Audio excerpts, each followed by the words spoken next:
उत्तर प्रदेश में शराब की दुकानों पर बड़ा बड़ा डिस्काउंट दिया जा रहा है और इस समय लोग लंबी लंबी लाइनें भी लगा रहे हैं। इसके पीछे वजह ये भी मानी जा रही है कि 31 मार्च तक ये माल को ख़त्म करना है, लेकिन इसके जो नियम हैं वो क्या हैं और इसको लेकर कोर्ट ने भी कुछ ऑर्डर्स किए हैं और कई याचिकाकर्ता जो हैं इसको कोर्ट लेकर गए थे और कोर्ट में भी अपनी बात कही थी कि आखिर उनके माल का क्या होगा। हमारे साथ रोहित जायसवाल मौजूद हैं जो अधिवक्ता हैं हाईकोर्ट में और याचिकाकर्ता जो हैं उनके अधिवक्ता भी हैं, उनसे भी पूछते हैं। ये बताइए कि किस तरीके की याचिका लोगों ने की थी और क्या उस पर डिसीजन हुआ है। याचिका जो की गई थी वो जो अनुज्ञापी हैं वर्तमान में जो लाइसेंसी हैं शराब की दुकानों के, उनके द्वारा नवीनीकरण की मांग करते हुए की गई थी, क्योंकि जो नई पॉलिसी लाई गई सन 2025 में उसमें नवीनीकरण के प्रावधान को हटा दिया गया। बल्कि जब पॉलिसी लाई गई थी तब तक नियम में नवीनीकरण था, प्रस्तावित था, बट बिना नियमों को बदले वर्तमान अधिकारियों द्वारा जो पॉलिसी में नवीनीकरण के ऑप्शन को खत्म कर दिया गया और ये करा गया कि कंपोजिट दुकानें बना दी गई। कंपोजिट दुकानों का कोई नियम नहीं था। नियम केवल था कि अंग्रेजी की दुकानों का जो विदेशी शराब होती है, देसी शराब की, मॉडल शॉप का, बियर की शॉप का और प्रीमियम ब्रांड का। तो कंपोजिट दुकानों का यूपी के अंदर चूंकि कोई नियम नहीं है कि जिसमें बियर की सेल और अंग्रेजी की विदेशी दारू की सेल एक साथ की जा सके,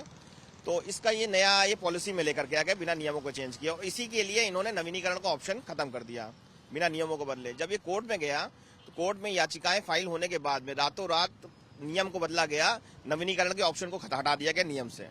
जब इस नवीनीकरण के ऑप्शन को हटा दिया गया उसके उपरांत कोर्ट में जब बहस हुई तो बहस में न्यायालय का ये मत रहा कि चूंकि ये पॉलिसी मैटर है और रेगुलेटेड आइटम की सेल है और माननीय उच्च न्यायालय के इसमें निर्णय भी रहे हैं कि इसके ऊपर आप नवीनीकरण को as a matter of right नहीं क्लेम कर सकते हैं, तो उस पर तो माननीय न्यायालय ने यहाँ पे हमको राहत देने से इनकार कर दिया। लेकिन ये अवश्य माननीय न्यायालय ने अपने निर्णय में पाया कि सरकार के द्वारा जो कदम उठाए गए, जिस तरीके से उठाए गए वो गलत रहे और इसको देखते हुए जो याचिकाकर्ता थे जिनका माल फंसा हुआ है, जिनको ये अपेक्षा थी कि नवीनीकरण में रोल ओवर मिलेगा, जैसे हर साल मिलता आया 2018 से 2024 तक, वो चूंकि नवीनीकरण का ऑप्शन खत्म होने के बाद उनका माल बचा रह जाएगा, उसका क्या होगा। उस पर जब चर्चा हुई माननीय न्यायालय के समक्ष, जब बहस हुई हमारी, तो हमने न्यायालय के समक्ष सारे नियमों को रखा कि इस तरह का कोई नियम नहीं है जिसमें आप माल को नष्ट कर दे, जबकि इस पॉलिसी में बिना नियमों को बदले ये डाला गया कि 31 मार्च के उपरांत जो भाई बचा हुआ माल होगा उस समस्त माल की रिकॉर्डिंग करते हुए नष्ट कर दिया जाएगा। जब न्यायालय ने सरकार से बहस के दौरान ही पूछा, सरकार के जो भी अधिवक्ता करते हैं उनसे पूछा गया, तो उनकी तरफ से भी आया कि भाई इस पे तो नियम बदले नहीं गए हैं। जब नियम नहीं बदले गए तो इसको देखने के उपरांत जो माननीय न्यायालय था, माननीय न्यायालय ने उस पॉलिसी के उस भाग को जिसमें कि माल को 31 मार्च के उपरांत नष्ट करना था उसको निरस्त कर दिया और सरकार को यह आदेशित किया कि आप नियम में जिस प्रकार से प्रस्तावित है आप माल को वापस लें और वापस लेकर के जो अनुज्ञापियों का पैसा है वो उसको उनको भुगतान करें। लेकिन आज तक 31 मार्च में बहुत ज़्यादा दिन बचे नहीं, मुश्किल से 7-8 दिन बचे हुए हैं। सरकार के द्वारा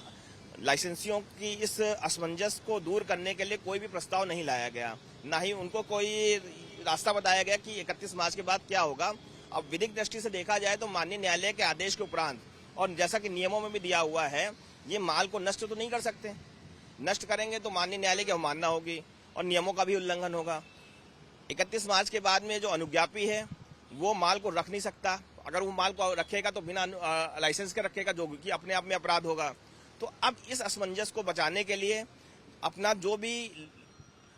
लॉस हो रहा है उसको कम से कम करने के लिए मजबूरी में जो लाइसेंसीज हैं वो इसको डिस्काउंट रेट पे बेच रहे हैं, जिससे कि अपने कम से कम क्षति को अपने कम से कम कर सकें। और एक और बाध्यता है उनके साथ में कि मार्च महीने का कोटा भी उनको उठाना है। अब वो मार्च महीने का कोटा नहीं उठाएंगे तो उन पे पेनाल्टी लग जाएगी, सिक्योरिटी का उनका पैसा भी जब्त हो जाएगा। तो अब वो दोनों तरफ से मार झेल रहे हैं सिर्फ इसलिए कि जल्दीबाजी में बिना नियमों को चेंज किए आबकारी अधिकारियों द्वारा इस तरह की पॉलिसी निर्मित की गई। तो अभी क्या मान के चले, जो मार्च 31 तक है ये डिस्काउंट जो मिल रहा है, तो उस पर जो कोर्ट का ऑर्डर है कि जो इसको वापस लेना होगा और जो नियम है तो उसके हिसाब से क्या अधिकारी काम नहीं कर रहे हैं, इसकी वजह से ये असमंजस की स्थिति और वो सभी माल अपना बेच रहे हैं हैवी डिस्काउंट पर। बिल्कुल ये स्थिति है। और इसमें मैं एक चीज और बता देना चाहूँ कि जो देशी मदिरा की दुकानें हैं उसके नियम में ये वापस लेने का नहीं है, उसके नियम में ये प्रस्तावित है, जो आज की तारीख में लागू नियम है 2018 से बाद आज तक, उसमें ये प्रस्तावित है कि 5 अप्रैल तक बिक्री का उनको अवसर देंगे। तो देसी मदिरा वालों को तो उनको 5 अप्रैल तक बिक्री का अवसर देना है, जिससे 5 अप्रैल तक वो अपने बचा हुआ स्टॉक निकाल सकें। अब बात रही जो विदेशी मदिरा बियर की दुकानें और मॉडल शॉप है, तो उनके लिए आपको है कि आपको उनका माल वापस लेना है, लेकिन सरकार के द्वारा जब कोई रास्ता सुझाया नहीं गया, कोई प्रस्ताव नहीं दिया गया, माल किस तरह से वापस लेंगे, जब तक वो थोक विक्रेता को नहीं कहेंगे, थोक विक्रेता उनसे माल वापस लेगा नहीं, और थोक विक्रेता का लेगा तो अपनी जेब से भुगतान करेगा नहीं, उसको भुगतान सरकार से आना चाहिए, तब वो भुगतान कर पाएगा। केवल माल वापस होने का मतलब ये नहीं कि माल ले लिया आपने भुगतान नहीं किया। तो इस वजह से क्योंकि जो भी व्यक्ति इस व्यवसाय में आया है वो इसीलिए आया कि भाई उसका वो इसमें कोई अपनी रोजगार पैदा कर सके, अपने उसके साथ में हर दुकान में 2-3-4 लोग तो काम करते हैं, उनके लिए रोजगार पैदा हो सके और कुछ भी अपने लिए जीविकोपार्जन अपने परिवार के लिए कर सके। लेकिन जब इस तरह वो देख रहा है कि करोड़ों करोड़ों रुपए का माल लोगों की दुकानों में फंसा हुआ है, जिसके लिए उनके पास में कोई रास्ता। आप लोग के पास अब क्या चाह रहा है, आगे क्या करेंगे अब आप? अब जब कोई अगर जो भी पीड़ित व्यक्ति है या तो वो डिस्काउंट पे बेच सकता है, या फिर अब इस बीच अगर कोई आता है माननीय न्यायालय के समक्ष इस अपनी पीड़ा को लेकर के जाने के लिए, तो हम उसकी पीड़ा को अच्छी तरीके से माननीय न्यायालय के समक्ष रखने का प्रयास करेंगे, जिसमें कि कुछ उसको अधिक से अधिक राहत दिलाई जा सके। अन्यथा सरकार का दायित्व है, चूंकि सरकार एक वेलफेयर स्टेट में है, उसका दायित्व है कि उसके किसी भी नागरिक का उसकी किसी गलती की वजह से हानि ना हो सके और उसके सभी अधिकारों को सुरक्षित करा सके। धन्यवाद बात करने के लिए। तो रोहित जायसवाल जी, अधिवक्ता हाईकोर्ट में साफ तौर से माना है कि जो नियम है उसके मुताबिक, और जो कोर्ट ने एक ऑर्डर भी किया है कि किस तरीके से माल को वापस लिया जाना चाहिए सरकार को, उसके बावजूद भी जब अगर वापस नहीं लिया जा रहा है तो ऐसी स्थिति में जो दुकानदार हैं वो हैवी डिस्काउंट पर अपने माल को बेच रहे हैं, और अब ऐसे में ऊहापोह की स्थिति बनी हुई है कि आखिर 31 मार्च से पहले उन सभी को वो माल बेचना है। लेकिन सरकार का ये दायित्व है, इनका मानना है कि वो उनके माल को वापस ले, जिससे कि वो उनका पैसा वापस आ सके।